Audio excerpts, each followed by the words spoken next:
Hello everybody and welcome back to another episode of Digging in the Sandbox, a series in which we explore incredible sandbox games. My name is Lumberjack and today we are continuing with episode 3 of Factorio. Very exciting stuff. So before we get started, I want to go ahead and cover some goals real quick. One of the things we're going to be continuing working on is the perimeter, which we have up here. Remember, we were working on the turrets and the walls. We want to keep that up. We're also going to start working on automation, which we look at our research here. That's going to be things like this, which I believe we started to research on, so that's good. We're also going to look into logistics, so that'll help us in terms of kind of organizing our transport belts, which I will go over here soon. We're also going to look into armor crafting, military, and we're going to go into start doing some of the gun turret upgrades. So that'll be like bullet damage and kind of speeds of bullets and that sort of thing. So look forward to that.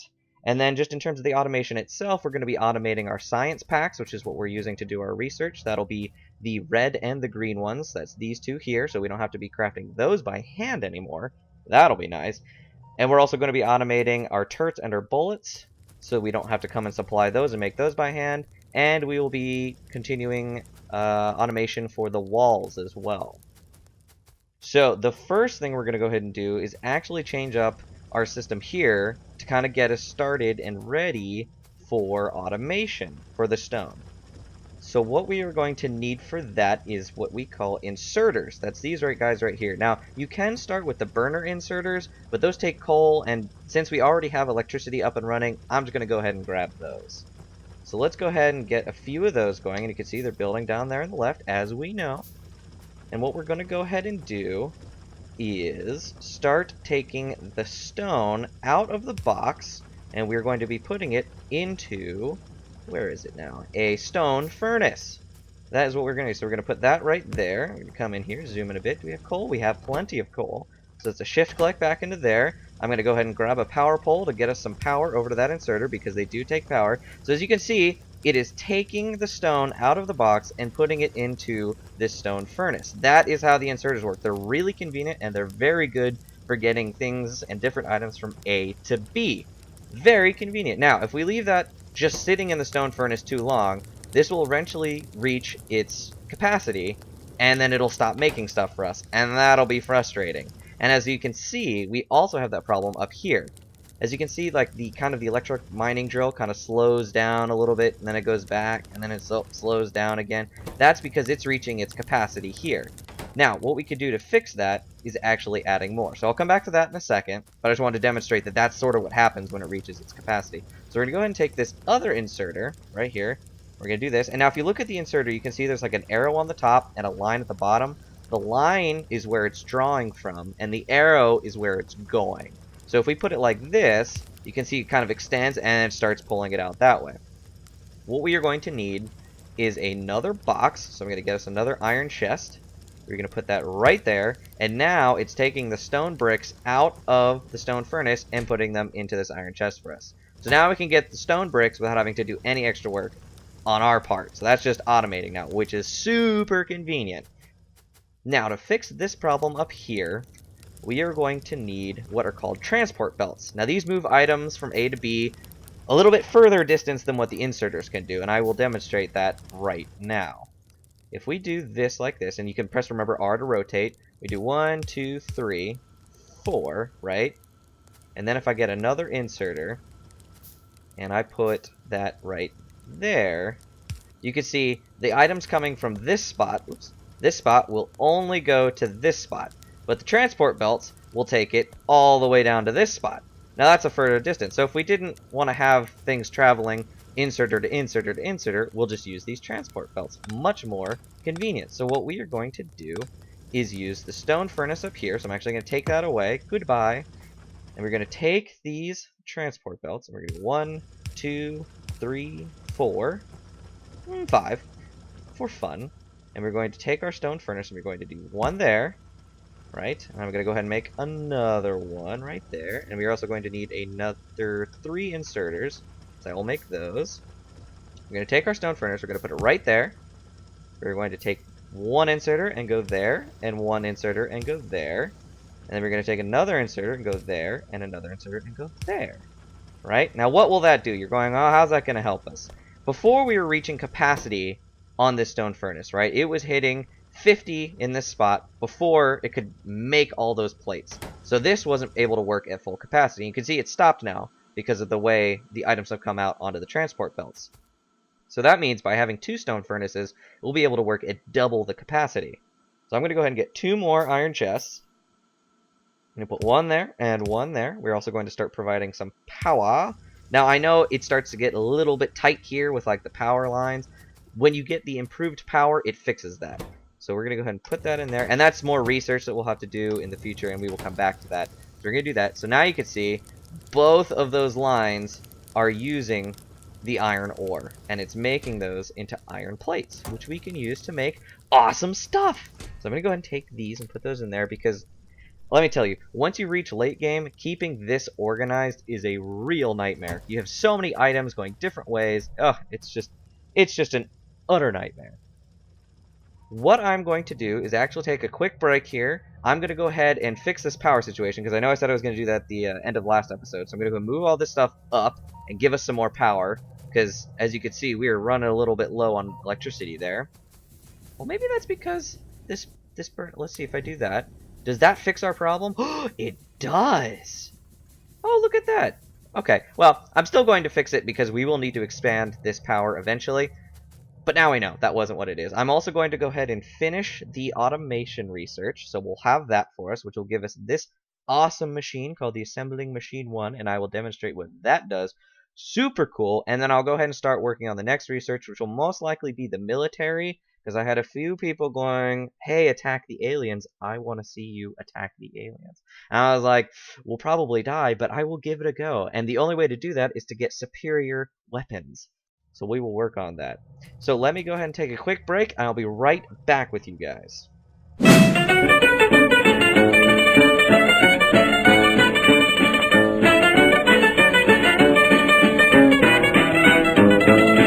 Okay, everybody, welcome back. And let's see, where did I leave you off? Yes, I remember now. I said I was going to go ahead and move this stuff around. I did a little bit. Instead, I actually changed things up a little bit because I realized if we had the power running this way, and with all the steam engines and the boilers, it gets pretty long, that would really kind of cut us off from our coal production down here, which I realize there's no lights down here. It must be very dark. Hold on. Light.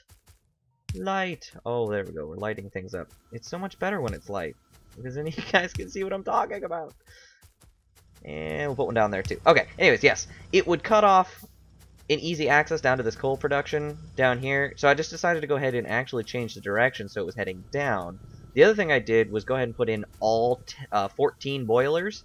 So that way we didn't have to keep taking things apart and putting new boilers in and then re-putting the steam engines up. I figured if I just had all 14 boilers in at that point, we can just add steam engines, tack them on at the end as time goes on. The other thing I did is I started adding inserters here to automatically take the coal that we need for these boilers and start putting it in there automatically. So we don't ever have to come back and start checking to see, oh, do we have power in there? You can see right here, these 4 need fuel still because I haven't put any inserters there yet. And we'll come back to that. And this is, again, just demonstrating how the transport belts work. It's coming out of this electric mining drill, popping onto this one here, this transport belt, round in the corner, which, again, you can do with rotate.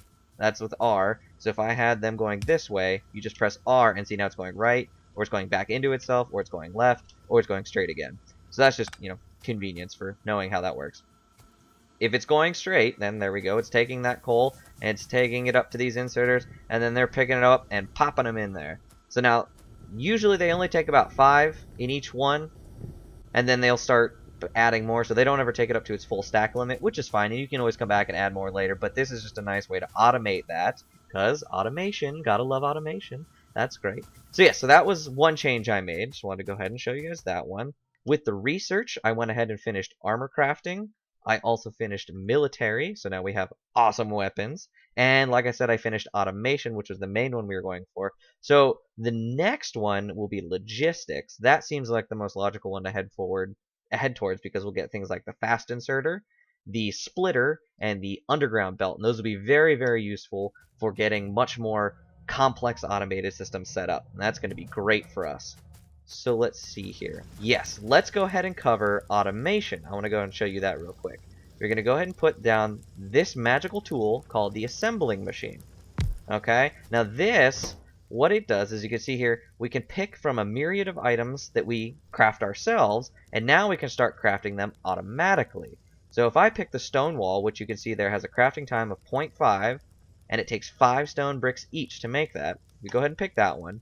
Now you can see it's like, oh, okay, I'm going to be making stone bricks, and now it just needs an input. It also needs power, we're getting there. But it just needs the input of those bricks in order to start making walls.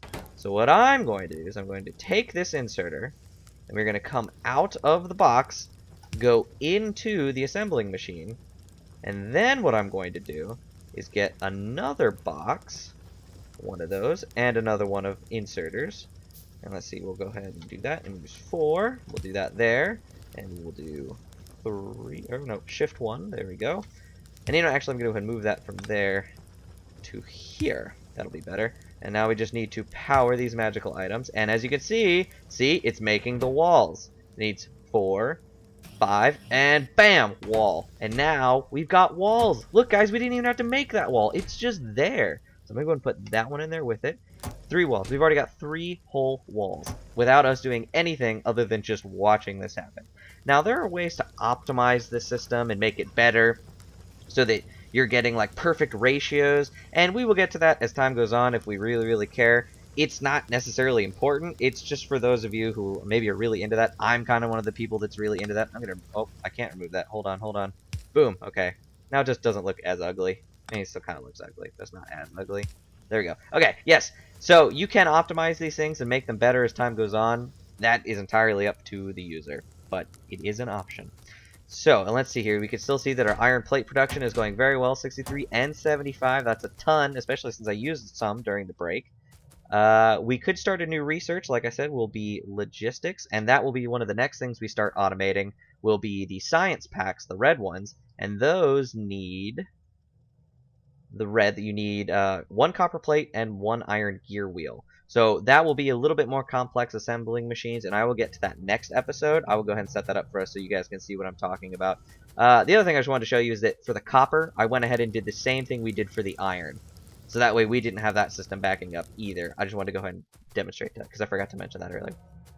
So one other thing I wanted to show right here, because I didn't show this before, and this is actually a perfect time. If you look up here in this corner, you can see kind of an open square, and it doesn't really show anything yet, or it's working on it. That is what the radar is doing. If you can tell, this map is now bigger. Oh, there's another one. Is bigger than it was before. And that is all thanks to this magical piece of equipment right here, the radar.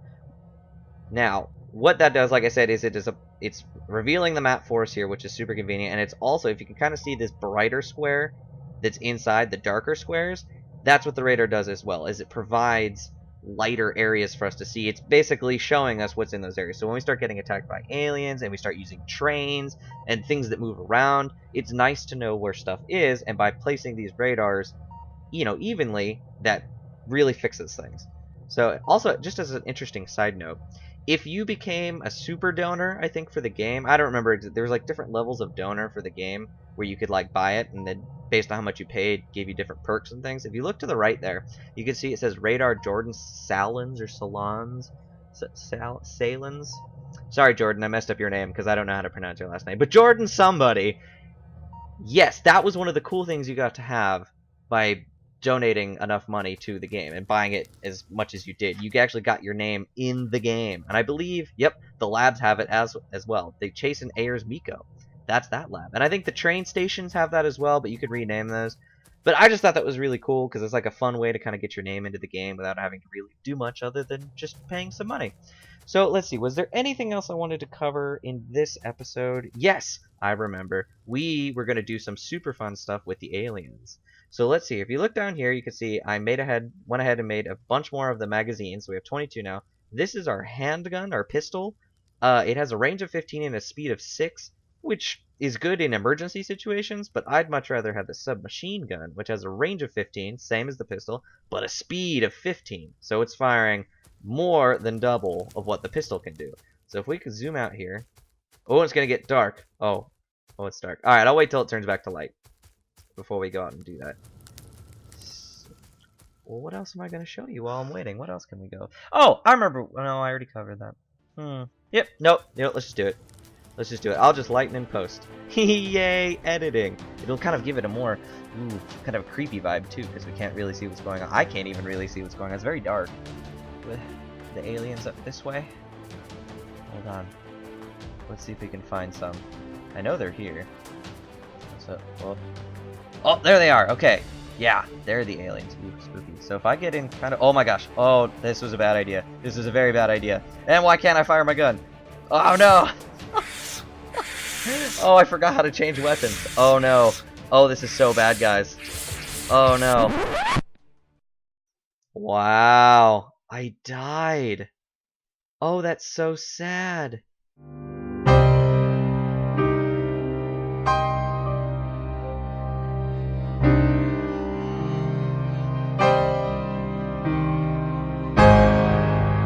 Haha, nope, it's okay, guys. I came back. So yes, that is why it's important that you autosave, because that was able to bring me right back to where we were. So that's good.